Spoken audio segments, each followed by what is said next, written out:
नमस्कार दोस्तों, हमारे चैनल में आपका स्वागत है। तो हम आज अंग्रेजों के बारे में बात करेंगे, जिसने धोखे से भारत को लूट लिया था और भारत का पूरा सोना अपने देश में ले गए थे। और भारत जो पहले सोने की चिड़िया कहा जाता था, उसे भी उन्होंने तबाह कर दिया था। लेकिन अब भारत ने अंग्रेजों को बहुत बड़ा झटका दिया है, क्योंकि भारत जो कि एक बार फिर से सोने की चिड़िया बनने जा रहा है।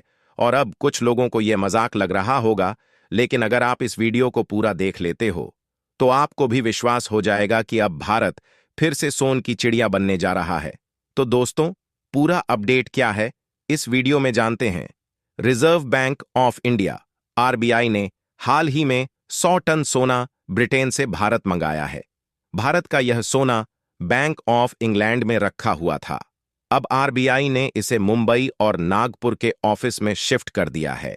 साल 1991 के बाद आरबीआई ने पहली बार गोल्ड को लेकर इतना बड़ा फैसला किया था। इसके बाद से ही लोगों में उत्सुकता बढ़ गई है कि आखिर भारत और दुनिया के बड़े देशों के केंद्रीय बैंकों के पास कितना गोल्ड रिजर्व है। दरअसल इसी साल जनवरी महीने में भारत सरकार ने लगभग 88.7 टन यानी कि 27,100 किलोग्राम सोना खरीद लिया है। और वहीं पर ही फरवरी 2024 के महीने में भी रिजर्व बैंक ऑफ इंडिया ने अपने सोने के भंडार में 6 टन यानी 6,000 किलोग्राम की ग्रोथ की है। लेकिन दोस्तों, अब भारत का गोल्ड रिजर्व 800 से ज्यादा टन के आंकड़े को भी पार कर गया है। और दोस्तों, इसी के साथ ही भारत दुनिया का 9वां सबसे बड़ा सोने का भंडार रखने वाला देश बन भी चुका है। उसके लिए आगे बढ़ने से पहले इस वीडियो को एक लाइक करके चैनल को सब्सक्राइब जरूर कर लीजिए, क्योंकि यह आपके लिए 1 सेकंड का काम है, लेकिन इससे हमारी काफी बड़ी मदद होती है। और इस सूची में 8वें स्थान पर मौजूद देश जापान के पास 840 टन सोने का भंडार है। यानी जापान को पीछे छोड़कर गोल्ड रिजर्व के मामले में दुनिया का 8वां सबसे बड़ा देश बनने के लिए भारत को सिर्फ 29 टन सोने की जरूरत है। और जिस तरह आरबीआई हर महीने हजारों किलो सोना उठा रही है, उस हिसाब से तो अगले 2 महीनों में हम जापान को भी पीछे छोड़कर आगे निकल जाएंगे। इस समय दुनिया के लगभग सभी देशों का एक्सपोर्ट मार्केट और इकोनॉमी क्राइसिस की ओर जा रही है। और अब भारत की इसी बढ़ती अर्थव्यवस्था ने चीन, जापान और रूस के साथ साथ सुपर पावर अमेरिका तक को सोचने पर मजबूर कर डाला है कि भारत अपनी जीडीपी ग्रोथ को कैसे आगे बढ़ा रहा है। वहीं दूसरी तरफ अमेरिका और चीन जैसी सुपर पावर्स को भी ललकार रहा है, क्योंकि द्वितीय विश्व युद्ध के बाद दुनिया के सभी देश कंगाल हो चुके थे। तब अमेरिका ने फॉरेन ट्रेड के लिए दुनिया भर के देशों को अमेरिकी डॉलर अपनाने को मजबूर किया था। और डॉलर्स के बदले अमेरिका ने उन देशों से गाड़ियों से भर भर कर सोना खरीदा था।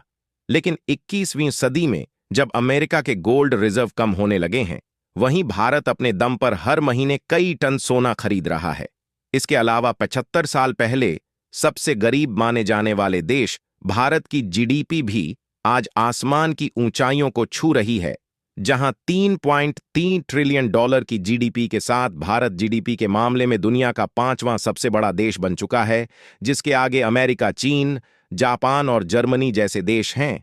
वहीं फाइनेंस मिनिस्टर निर्मला सीतारमण का कहना है कि अगले 3 साल में 5 ट्रिलियन डॉलर की जीडीपी के साथ भारत दुनिया का तीसरा सबसे अमीर देश बन जाएगा।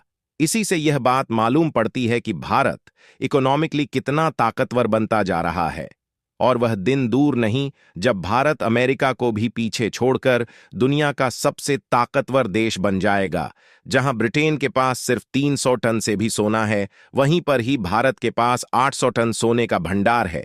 वहीं जो लोग कहते हैं कि भारत में तो कुछ भी नहीं रखा है, पैसा कमाना है तो दुबई जैसे अरब देशों में चले जाना ही अच्छा, तो मैं उन्हें बता दूं कि वैसे ही 1 अरब देश या फिर सऊदी अरब के पास सिर्फ 323 टन सोना ही पड़ा है, जो कि भारत से तो बहुत ही काफी कम है। लेकिन दोस्तों, अब यहां भारत का मकसद इन छोटे मोटे देशों को पछाड़ नहीं है, बल्कि फॉरेन ट्रेड मार्केट में अपने महंगे डॉलर दिखाकर अमेरिका, जो कि अब तक मनमानी करता आया है, अब उसे टक्कर देना है भारत का ही मकसद है। जैसा कि आप सभी यह जानते हैं, दुनिया भर के 90 प्रदेशों की करेंसी अमेरिकी डॉलर के सामने कमजोर पड़ती आई है। और अब इसका सबसे बड़ा कारण यह भी है अमेरिका के गोल्ड भंडार। आज अमेरिका ने 8,000 टन गोल्ड रिजर्व से अपनी करेंसी की बैंकिंग कर रखी है। इसलिए तो डॉलर इतनी ज्यादा पावरफुल करेंसी बन गई है। और अब ऐसे में भारत भी अपने गोल्ड भंडारों को बढ़ाकर इंडियन रुपए की बैंकिंग कर रहा है, ताकि कुछ आने वाले समय में इंडियन रुपीज दुनिया की सबसे बड़ी ग्लोबल करेंसी बन जाए।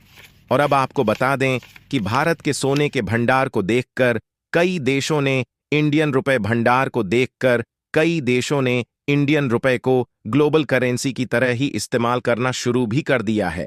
और अगर हम इसी तरह ग्रोथ करते रहे और अपने स्वर्ण भंडार भरते रहे तो वह दिन दूर नहीं है जब भारत के 5वीं अर्थव्यवस्था से तीसरी अर्थव्यवस्था बन जाएंगे और कुछ सालों बाद भारत पहले अर्थव्यवस्था वाला देश बन जाएगा।